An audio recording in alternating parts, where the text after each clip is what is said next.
Good evening, good evening, good evening all. Ray Sechrengost, greetings and salutations, and blessings, that's for sure. Wanted to come on and talk a little bit about the suicide prevention posts that I posted, and also some of this blessed to bless,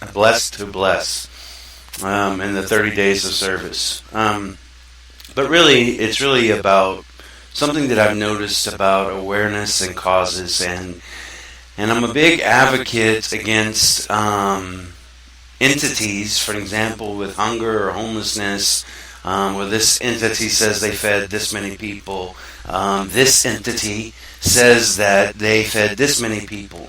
And this entity fed this many people.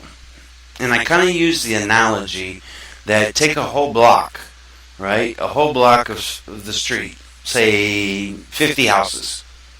If just you and me set out to mow those 50 yards in a day, we could probably do it. It'd be all day and it'd be really tiring. But if we all got together and mowed those yards, well, we could do it in no time and be much more productive. And the point is that if the cause is feeding people, then why aren't we uniting together as coalitions and feeding people? If the cause is homelessness, why aren't we uniting together and helping people find safe housing? If it's mental health, why aren't we not uniting together? If it's blessings and kindness and those type of things, why aren't we not joining together? I mean, if you're a human being and you're caring and you're loving and those things, who cares? I mentioned this morning that I had to go look up the G Mafia and the Alphabet Club.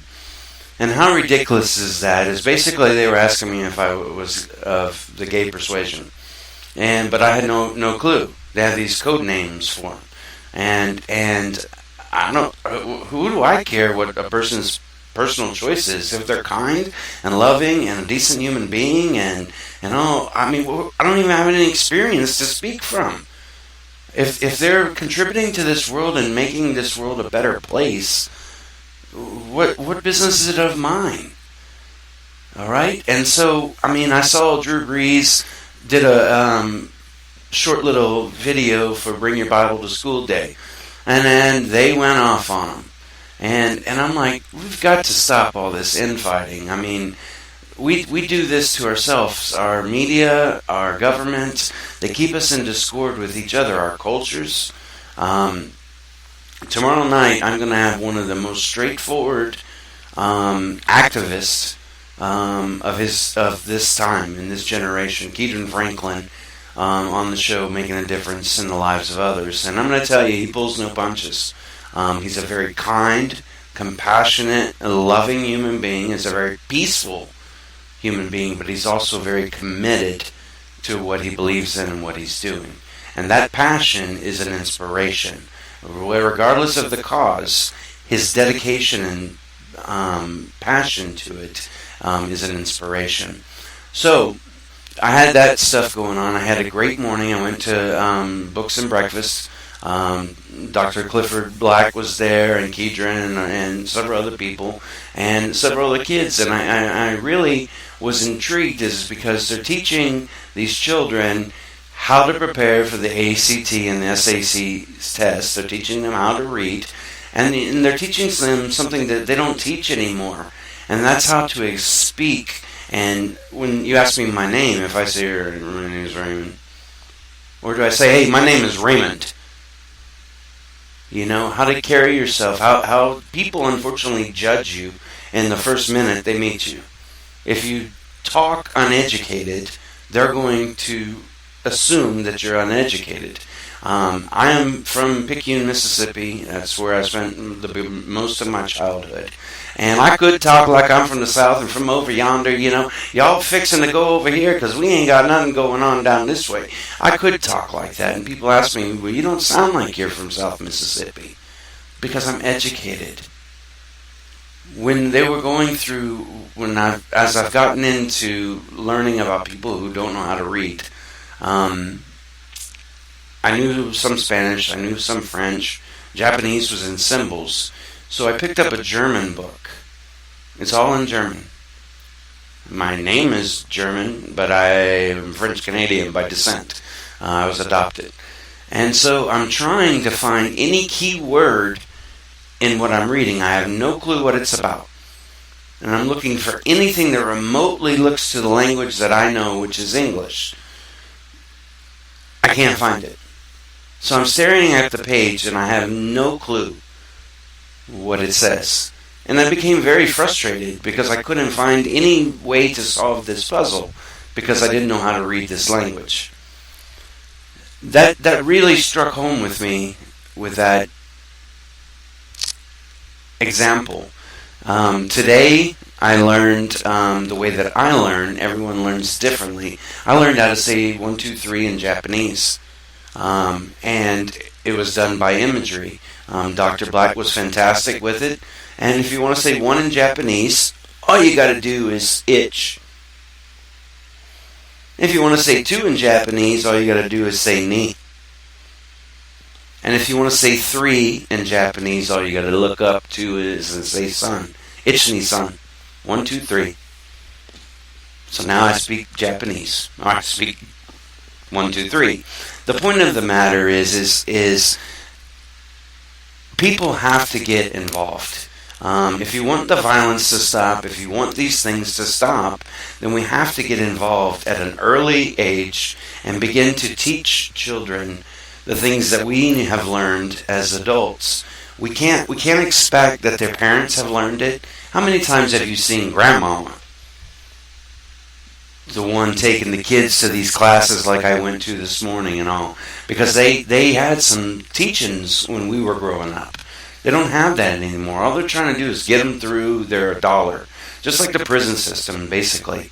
Now, if you go to private school and your parents shell out all kinds of money, and of course you're going to get that treatment. You're going to get those skills. But in public school today, no, and it's not mandatory that it's taught. So I got to spend my morning doing that with John Tetzelli, one of my best friends, the president of NAMI Memphis.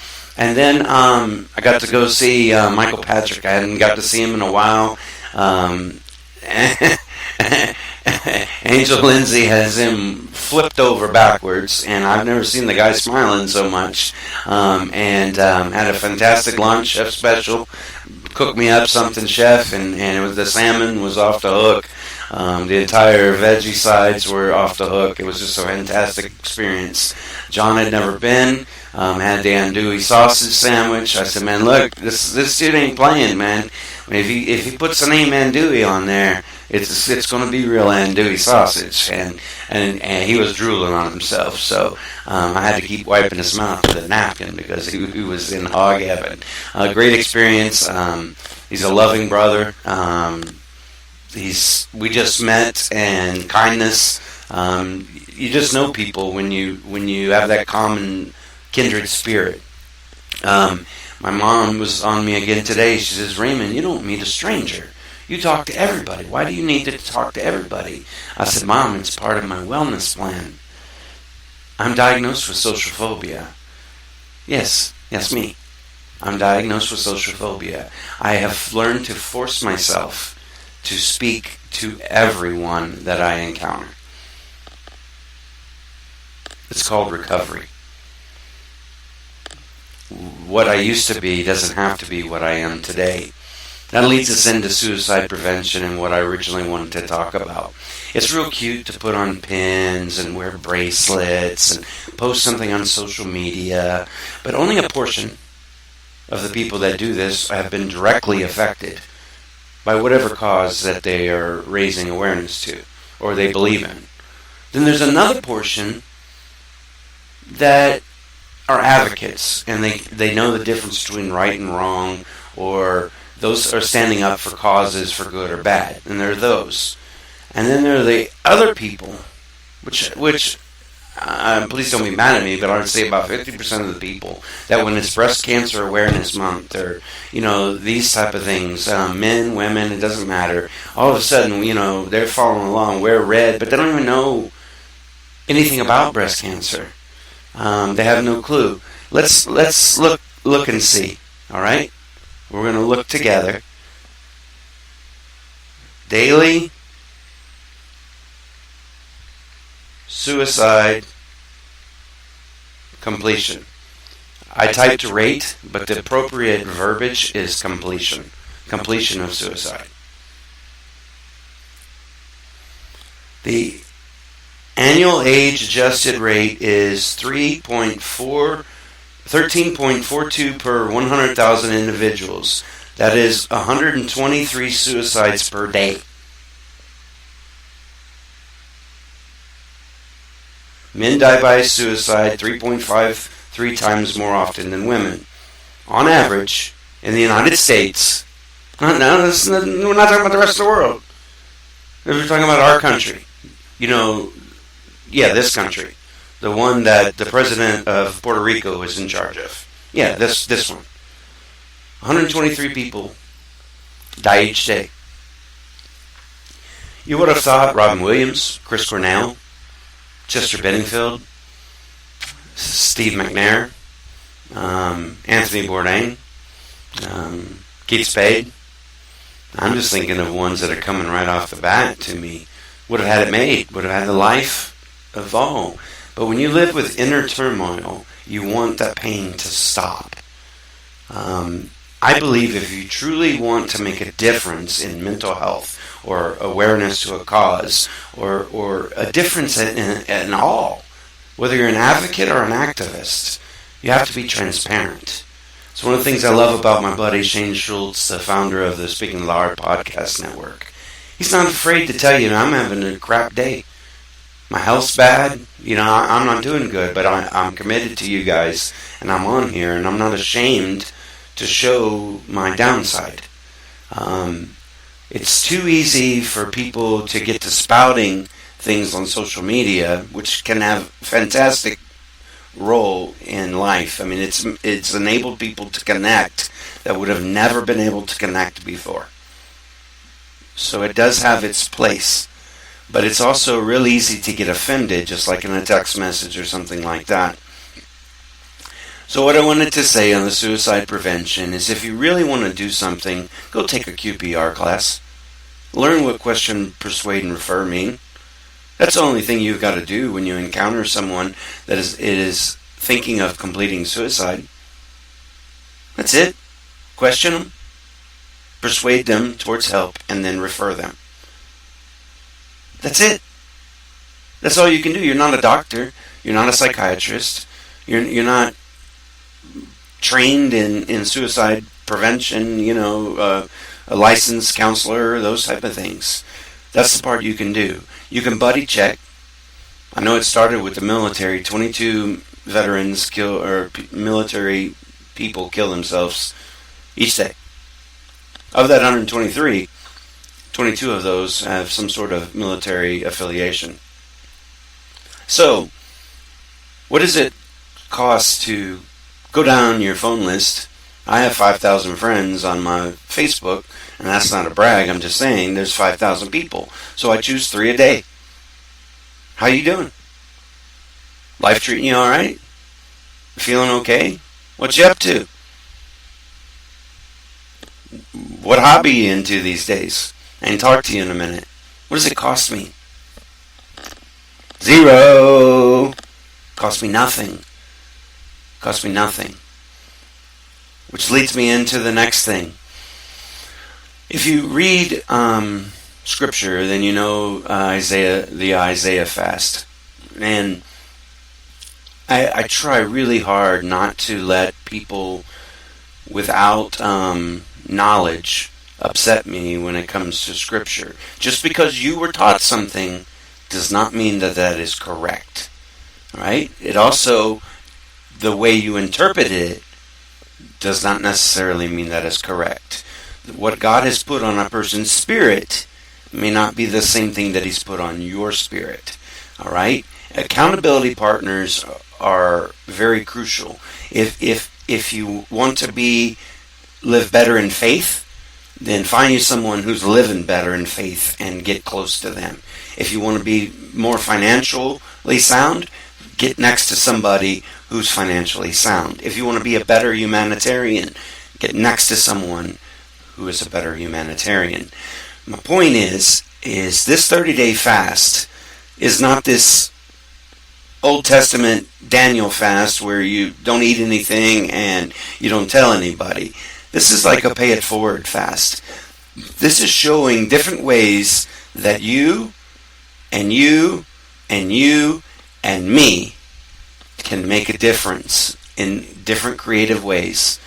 30 days of being of service, blessed to bless. I'm sorry if you don't get that. This stuff of nonsense about sitting in silence and all that, that's the problem in this world today. Is we sit quiet. We're complacent. Well, you think that's the way it's supposed to be, so that's, no. Open your mind. Just because someone taught you something doesn't mean that's correct or that's someone's opinion. Unless Jesus Christ stands up there in front of me and I hear it straight from him, I'm taking an interpretation from everyone else that I listen to. They're teachers. I had a disagreement this morning in this group with a lady that I explained to her lived experience is sometimes more valuable than any piece of paper that you can get from a college. And she disagreed with me.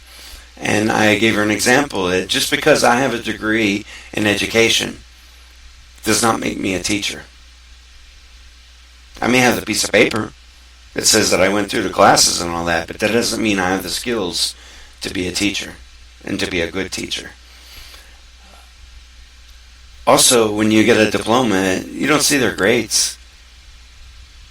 You don't see them. They could have been all D's and, barely scooted by.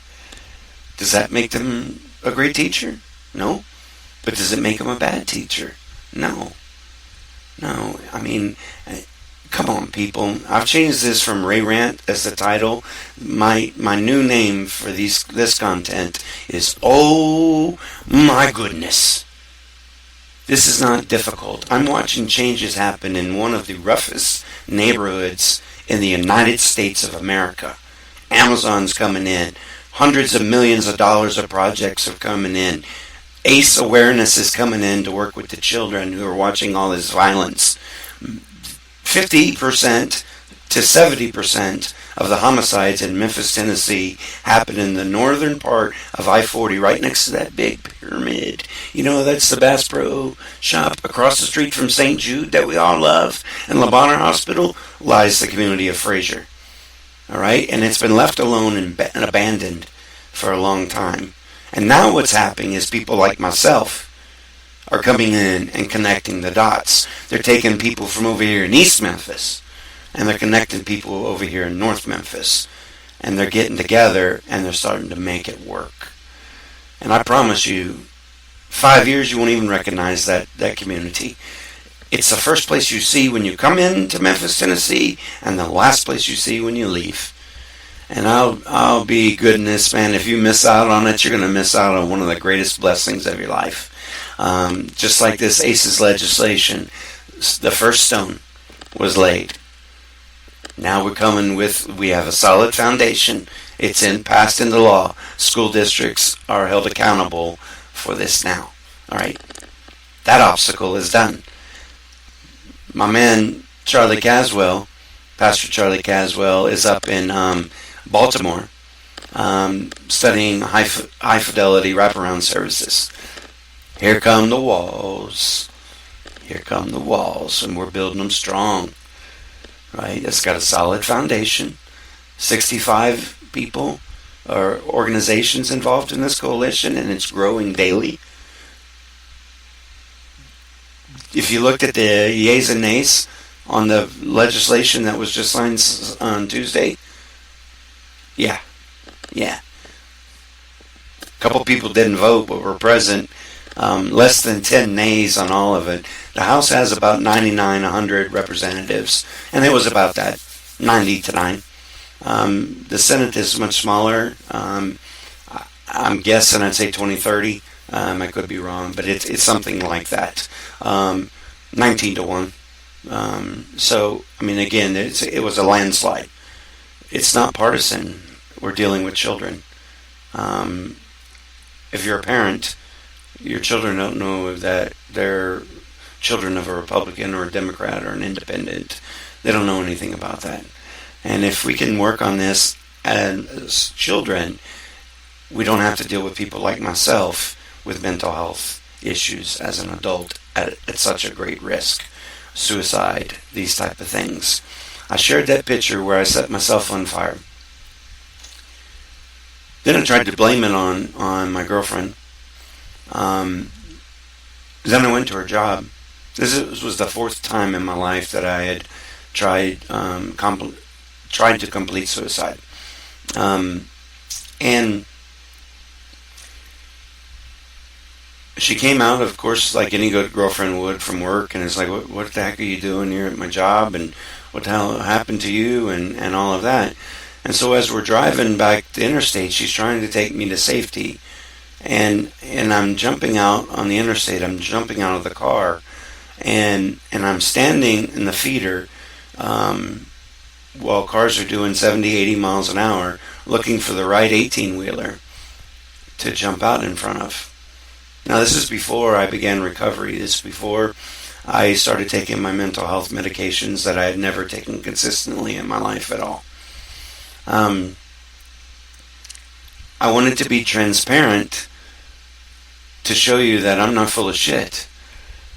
I have the lived experience. I know where I'm coming from. I was blessed at that moment. I swear to you, I will save you if you will devote your life to saving others. And from that day forth, I've not taken a job. That I volunteer in everything I do. Don't know how I survived, except the good Lord takes care of me. I've got a loving mother and a companion and those type of things, friends. I have nothing to take away from the 2-3 friends that I've had for 40 years of my life. I've only had a couple friends my whole life. I don't make friends. I have some friends now that know me. They know this is Ray. Okay, Ray's manic. He's just rambling. Just let him ramble. He doesn't mean anything. He's just rambling. Or Ray's hidden. He's being quiet. Something's not right. Ray's supposed to be rambling. Those are friends that check on you in times like that. So I know it was quite a bit of information there late night. Making a difference in the lives of others will return tomorrow night, 6 o'clock, live with community organizer and activist Keedron Franklin. I will be in Raleigh the following weekend at NAMI National State Trainer training for Smarts for Advocacy. The state of Tennessee and NAMI National have recognized my dedication and determination in advocacy, and they're giving me the opportunity to be trained the NAMI way and to teach others to be just like Ray, or to be an advocate, not just like me, but some of the skills that I use. How's that? That's probably a better word. And I'm blessed. I'm blessed by the opportunity. I don't know how I got here. I couldn't tell you why I was Tuesday with 45 cents in Nashville, Tennessee, standing next to the governor of the state. I can't tell you. The only explanation I have is to look up. Because without him, I'd be nothing. I post nothing for my own fame or my own recognition. I post to try to be an example to people that, hey, look, here's what I'm trying. This is what I'm doing based on one of my mentors or accountability partners of what they've suggested that they're doing. And I think it's a good idea that we should all find something simple to do each and every day. We should do it normally. We should not just have 30 days. It should be an everyday occurrence. The girl at the grocery store, she's got her name written right there on her name tag, or the guy. How much does it cost to say, hey, John, how you doing today, man? They'll look up stunned from the register because they're not used to it. They've got the canned, how you doing, man? Did you find everything all right? And start engaging them in a conversation. What? It's free to love and be kind and compassionate to people. So when you see me post things, no, it's not for my fame or my glory or to bring notice to myself. It's to inspire you to do the same. Do something kind. Bless someone consistently for 30 days. Don't make plans. That ruins the whole fun. Let the blessings, be aware of them. Have your blessing radar on. And when the ability to bless is there, take it. What does it cost to carry a lady's groceries to her car? She's 84 years old. I'm 48 years old. I hope when I'm, 80-something years old, someone will help me to the car with my groceries. It was free. So I put a picture up to show you that you can do the same. If you want to make a difference in the lives of others, you can. And most of it is free. If you want to save lives, educate yourself. If you want to support a cause, educate yourself. That doesn't mean just go in a walk so you can tell all your sisters and your brothers and all that, hey, I went in the St. Jude 5K walk. Okay, what did you walk for? To raise money for St. Jude, okay. What does St. Jude do? Well, they treat people, children that don't have insurance or their parents don't have money. Okay. You know what you could do to volunteer for free there every week? You can go at lunchtime and they allow you to read books to the children. Me, you, anybody. I say that, there's a basic background thing, but it's not very intense. And you get to sit with a child and read to a child for an hour. It's not difficult. Much love to you guys. Have a great Sunday mornings. We're almost there, about 2 minutes away, Central Standard Time. So happy September 8th. In the next month, I'm going off the grid. I'll still be internet connected and all, but I'm going to buy an RV and go live in the woods on a lake peacefully, halfway between Memphis and Nashville, so that I can still continue to work. Even though it's volunteer, I don't get paid for it. It's beginning to get into some things that I could possibly get paid for. But I'm protecting my peace. For the rest of my days here, I only have a few goals. To be loving, kind, compassionate, and caring and empathetic to the best of my ability under my own circumstances. To not purposely try to harm anyone. All right? Number 2 is to protect my peace. Right? Anyone who knows me knows my fake smile and knows my real smile. Today you get to see a real smile because I'm proud. I'm proud that I finally am getting it right after 48 years. I spent 47, 46, 45, whatever years being pissed off because I'd gotten it all wrong. Think I'm proud of being married 5 times? Think I'm proud of having 6 children and I can barely see 2 of them? I've got 2 grandchildren I've never met. They knew an untreated guy with 7 mental health issues and a substance abuse problem that doesn't exist anymore. When they want to take time to get to know me, great, I can't control them. I can only control me and my smile and what I contribute to this universe. Number 1 is taking care of myself, taking my medication, staying on my wellness plan, continuing to be transparent.